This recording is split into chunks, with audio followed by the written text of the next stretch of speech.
Hello, my name is Sebastian Bielski. I'm the CFO for ZEAL Network, and I'm happy to give you an update about the results for the first half of 2024.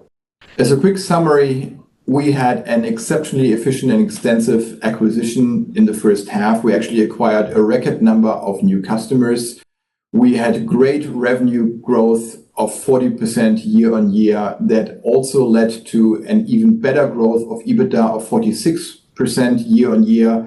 We saw a great improvement in our gross billings margin to 13.6% for the first half. And we also launched a new lottery a couple of days ago on the 1st of August, which is called Dreamhouse Raffle or Traumhausverlosung in German. As you all know, the jackpot environment is extremely important for our business for both top-line growth, activation of our existing customer base, as well as for the acquisition of new customers. We had a really good jackpot environment in the first half. We saw 6 peak jackpots, all of them for Eurojackpot, and this compares to 3 jackpots in the first half of the last year. Looking at the P&L for the first half, after an already very strong revenue growth of 35% in the first quarter, our growth accelerated further to 45% in the second quarter. Overall, our revenue grew by 40% for the first half. This was driven mainly by a 33% growth for revenues in our lotteries business, which was driven by a 23% growth in billings and a strong increase in our billings margin. Also, our new games business contributed 4.5 million in revenue for the first half. On the cost side, personnel costs increased by 38%. This was partly driven by a 16% increase in the number of FTEs, but mainly driven by higher STI and LTI provisions due to the very strong financials that we see this year and also the good share price performance. Marketing costs increased by 5.5 million or 28%. We made very good use of the strong jackpot environment, especially in January, but also during the 2 jackpots that we saw in the second quarter. Our CPL was very, very efficient. It actually decreased 26% year on year, and we increased the number of new customers that we acquired by 70%. Our direct costs increased by 59%, driven by an overall increase in billings volume, a higher share of PayPal as a payment method, the large number of new customers which had to be ID'd, and also for the first time cost for our games business, especially commissions that we pay to external games developers. Our indirect operating expenses grew by 40%, mainly external legal and consulting costs, which were connected to the start of new businesses. For example, when we had to apply for new licenses with our regulator, external service provider costs, and also costs for recruiting as we invest into the growth of our business.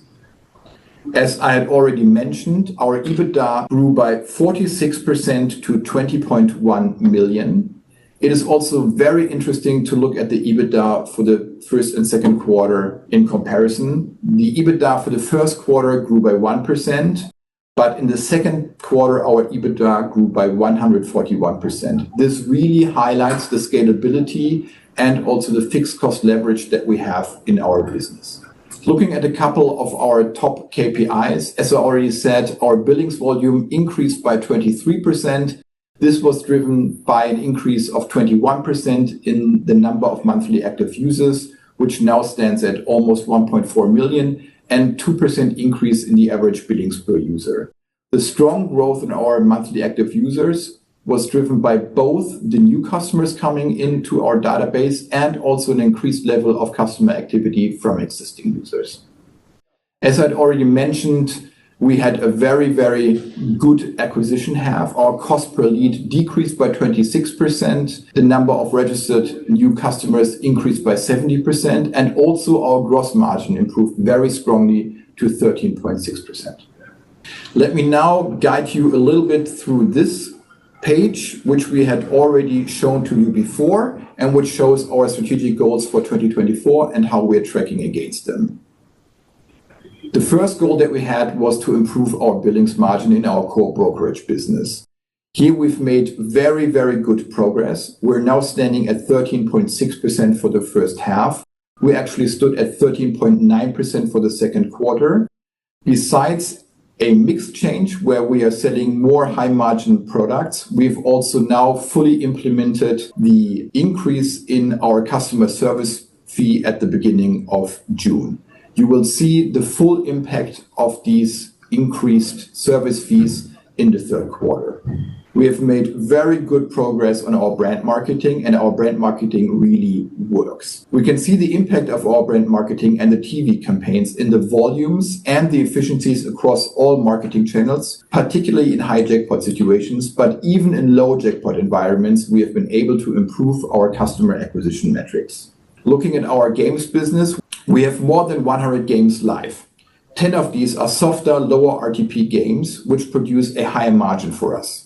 Overall, our games portfolio is still small, but these newer, softer games do what we expected them to do.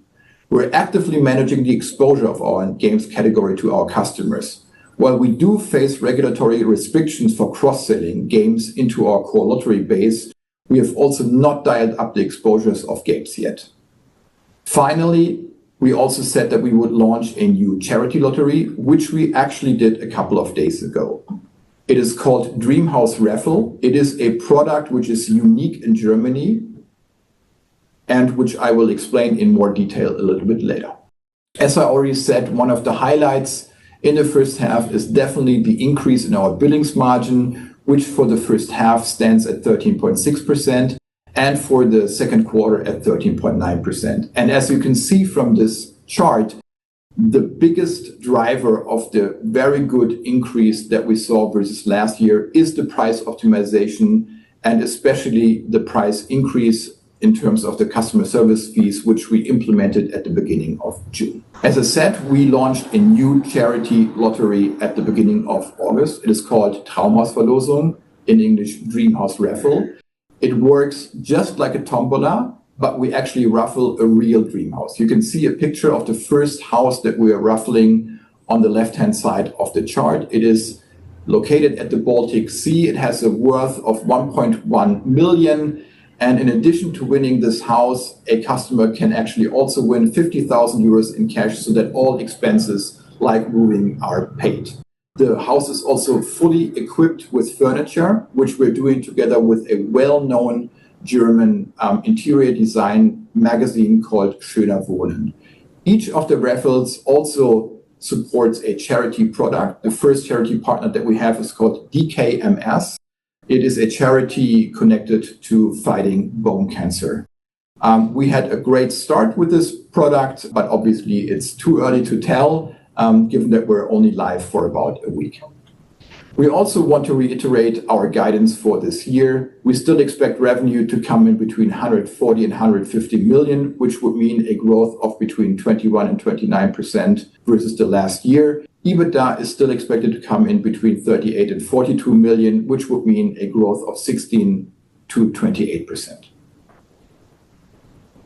Finally, let me give you a summary why we're very proud of our first half results. Again, we had really good customer acquisition at an all-time high with super good CPLs. We had strong revenue growth of 40%, strong EBITDA growth of even 46%. We saw the first part of the improvement in our gross margin coming in at 13.6% for the half, and we also launched our new charity lottery called Dreamhouse Raffle. Thank you very much.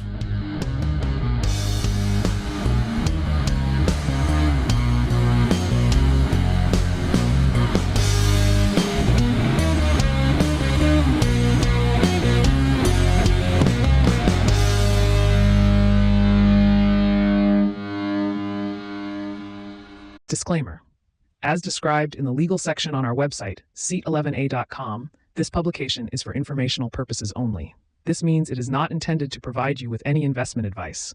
Any opinion or recommendation expressed by the companies is neither given nor supported by us and should not be considered investment advice from our side.